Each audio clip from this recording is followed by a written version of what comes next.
ಚಿನ್ನಸ್ವಾಮಿ ಕಾಲ್ ತುಳಿತ ಪ್ರಕರಣದಲ್ಲಿ 11 ಜನರ ಸಾವಾಯಿತು. ಅನಂತರ ಸರ್ಕಾರ ಎಚ್ಚೆತ್ತುಕೊಂಡಂತೆ ನಟಿಸಿತ್ತು ಒಂದೆರಡು ದಿನಗಳ ಕಾಲ. ಇನ್ಮೇಲೆ ಈ ಥರದ ಮಾಸ್ ಗ್ಯಾದರಿಂಗ್ನಲ್ಲಿ ನಾವು ಮಾರ್ಗಸೂಚಿಗಳನ್ನು ರೆಡಿ ಮಾಡ್ತೀವಿ, ಈ ಥರದ ಸಿಚುವೇಶನ್ಗಳು ರಿಪೀಟ್ ಆಗದೆ ಇರೋ ರೀತಿ ನೋಡ್ಕೊಳ್ತೀವಿ ಅಂತ ಹೇಳಿತ್ತು. ಬಟ್ ನುಡಿದಂತೆ ನಡೆದ್ರ ಅಂತ ನಾವು ನೋಡಿದಾಗ ಇಲ್ಲ ಅನ್ನೋ ಉತ್ತರ ಸಿಗ್ತಾ ಇದೆ. ಮಾತಿಗೆ ಸೀಮಿತವಾಯ್ತಾ ಸರ್ಕಾರದ ಮಾರ್ಗಸೂಚಿಯ ಭರವಸೆ ಅನ್ನೋ ಪ್ರಶ್ನೆಯನ್ನು ನಾವು ಕೇಳಬೇಕು. ಪ್ರಕರಣ ಮರುಕಳಿಸದಂತೆ ಮಾರ್ಗಸೂಚಿ ಸಿದ್ಧ ಮಾಡೋದಾಗಿ ಸರ್ಕಾರ ಹೇಳ್ಕೊಂಡಿತ್ತು. ಒಬ್ಬರಾದ ನಂತರ ಒಬ್ಬರು ಇದ್ರ ಬಗ್ಗೆ ಏನು ಫೋಕಸ್ ಮಾಡಿದ್ದು. ಘಟನೆ ನಡೆದು 15 ದಿನ ಆಗಿದೆ, ಆದರೂ ಯಾವುದೇ ಮಾರ್ಗಸೂಚಿಗಳನ್ನು ಬಿಡುಗಡೆ ಮಾಡಿಲ್ಲ. ಗೈಡ್ಲೈನ್ಸ್ ರಿಲೀಸ್ ಆಗಿಲ್ಲ.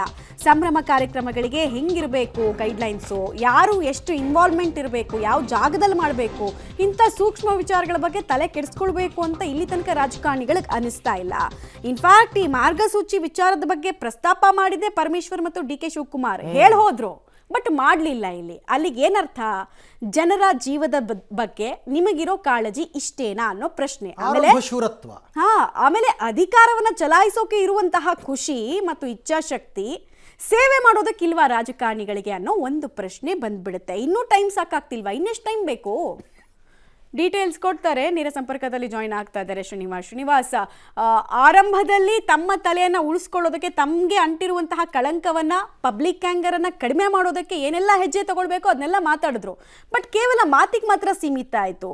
ಜನರ ಸೇವೆ ಮಾಡೋದಕ್ಕೆ ರಾಜಕಾರಣಿಗಳಿಗೆ, ಅಧಿಕಾರಿಗಳಿಗೆ ಟೈಮೂ ಇಲ್ಲ, ಇಚ್ಛಾಶಕ್ತಿನೂ ಇಲ್ಲ ಅಂತ.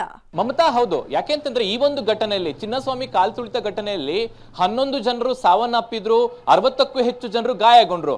ಇದು ಸರ್ಕಾರಕ್ಕೆ ದೊಡ್ಡ ಮಟ್ಟದ ಮುಜುಗರ, ಕಪ್ಪು ಮಾರ್ಕ್ ಅನ್ನ ತೆಗೆದುಕೊಂಡು ಬಂತು. ಕೂಡಲೇ ಎಲ್ಲರೂ ಸರ್ಕಾರದ ಮೇಲೆ ಬಂದಂತ ಆರೋಪಗಳನ್ನ ತಳ್ಳಿ ಹಾಕೊಳ್ಳೋದಕ್ಕೆ ಅಥವಾ ಅದನ್ನ ಸರಿ ಮಾಡ್ಕೊಳ್ಳೋದಕ್ಕೆ ಇನ್ನು ಮುಂದೆ ಕಾರ್ಯಕ್ರಮಗಳು, ಈ ರೀತಿ ಕಾರ್ಯಕ್ರಮಗಳನ್ನ ಮಾಡಬೇಕಾದಕ್ಕೆ SOP ಅನ್ನ ನಾವು ರಿಲೀಸ್ ಮಾಡ್ತೀವಿ, ಮುಂದೆ ಈ ರೀತಿ ಆಗದಂತೆ ಎಲ್ಲಾ ಕ್ರಮಗಳನ್ನ ತೆಗೆದುಕೊಳ್ತೀವಿ, ಇದಕ್ಕೆ ಆದಷ್ಟು ಬೇಗ ನಾವು ಮಾರ್ಗಸೂಚಿಗಳನ್ನ ಪ್ರಕಟ ಮಾಡ್ತೀವಿ ಅನ್ನುವಂತ ಮಾತುಗಳನ್ನ DCM ಡಿ ಕೆ ಶಿವಕುಮಾರ್, ಗೃಹ ಸಚಿವ ಪರಮೇಶ್ವರ್ ಅವರು ಹೇಳಿದ್ರು. ಘಟನೆಯಾಗಿ 15 ದಿನ ಕಳಿತು. ಇದಕ್ಕೆ ಬೇಕಾದಂತಹ ಯಾವುದೇ ಪೂರ್ವ ಸಿದ್ಧತೆಗಳನ್ನ ಸರ್ಕಾರದ ಕಡೆಯಿಂದ ಮಾಡಿಲ್ಲ. ಸಚಿವರ ಸಭೆಗಳಾಗಿಲ್ಲ, ಅಧಿಕಾರಿಗಳ ಮಟ್ಟದಲ್ಲಿ ಸಭೆಗಳಾಗಿಲ್ಲ, ಸರ್ಕಾರದ ಹಂತದಲ್ಲಿ ಇದಕ್ಕೆ ಏನ್ ಬೇಕು ಅನ್ನುವಂತ ಪ್ರಿಪರೇಷನ್ ಆಗಿಲ್ಲ. ಇದೆಲ್ಲವನ್ನು ನೋಡಿದ್ರೆ ಪ್ರಾರಂಭದಲ್ಲಿ ತಮ್ಮ ಮೇಲೆ ಬಂದಂತಹ ಆರೋಪವನ್ನ ಮುಚ್ಚಿಕೊಳ್ಳುವಂತಹ ಪ್ರಯತ್ನಕ್ಕೆ, ಎಸ್ಕೇಪ್ ಆಗುವಂತ ನಿಟ್ಟಿನಲ್ಲಿ, ಬೀಸೋದೊಣ್ಣೆಯನ್ನ ತಪ್ಪಿಸಿಕೊಳ್ಳುವಂತ ನಿಟ್ಟಿನಲ್ಲಿ ಆಗ ಆ ಮಾತನ್ನ ಹೇಳಿದ್ರು ಅಂತ ಅನ್ಸುತ್ತೆ. ಯಾಕೆಂತಂದ್ರೆ ಕಾನೂನು ಇಲಾಖೆ ಕೂಡ ಇದರಲ್ಲಿ ಇನ್ವಾಲ್ವ್ ಆಗ್ಬೇಕಾಗತ್ತೆ. ಮಾರ್ಗಸೂಚಿಗಳು ರೆಡಿ ಆಗ್ಬೇಕಾದ್ರೆ ಯಾವ ರೀತಿ ಆಗಿರ್ಬೇಕು ಅನ್ನುವಂತ ಇದೆಲ್ಲ ಒಂದು ರೀತಿ ಪ್ರೋಸೆಸ್, ದೊಡ್ಡ ಮಟ್ಟದ ಪ್ರೋಸೆಸ್.